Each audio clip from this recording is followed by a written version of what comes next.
وأنصح لكم وأعلم من الله ما لا تعلمون۔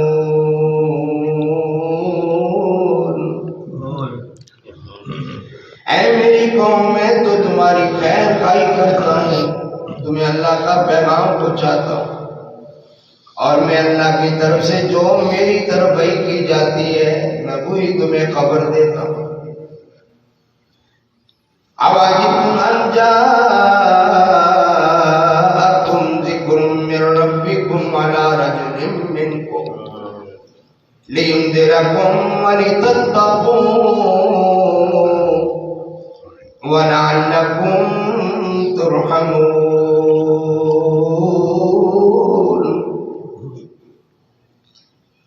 کیا تم اس بات پر حیران ہو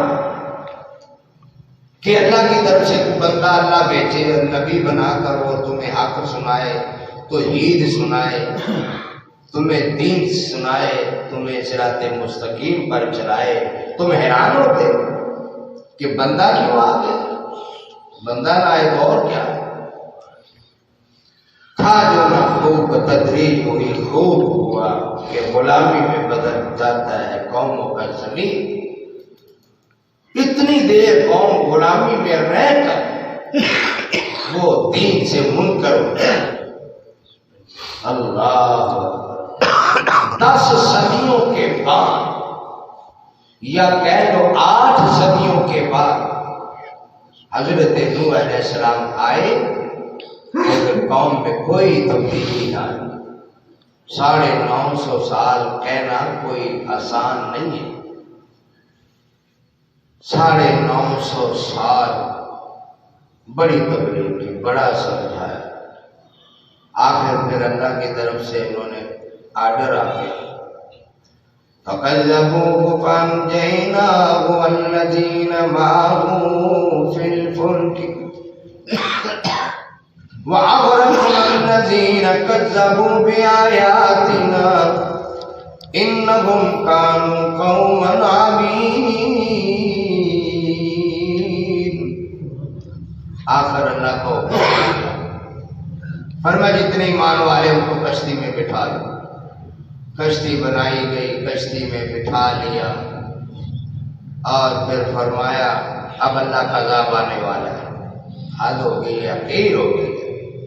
کشتی میں بٹھا لیا جو ایمان والے، اور باقی اعلان ہو گیا بھائی جو ایمان نہیں لایا اب وہ غرق ہوگا۔ آج بھی سمجھ جاؤ، اس وقت بھی کئی لوگ نہ سمجھے۔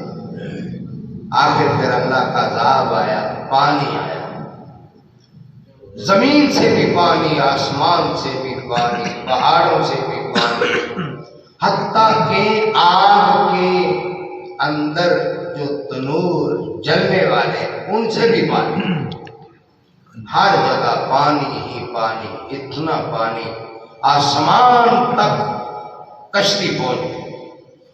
اور اپنا حقیقی بیٹا جو ایمان نہیں لایا تھا، اللہ نے ان کو بھی نوح علیہ السلام کے سامنے پانی میں غرق کر، اور پانی میں غرق ہوتا دیکھ کر حضرت نوح علیہ السلام کے دل میں آیا، یا اللہ وَحَالَ بَيْنَكُمُ الْمَوْجُ، اور ان کے درمیان بڑی موج آئی، بیٹے کو ڈوبتا ہوا پایا، کہنے لگے یا اللہ اِنَّ بَنِي مِنْ أَهْلِي وَإِنَّ وَعْدَكَ الْحَقُّ وَأَنْتَ أَحْكَمُ الْحَاكِمِينَ۔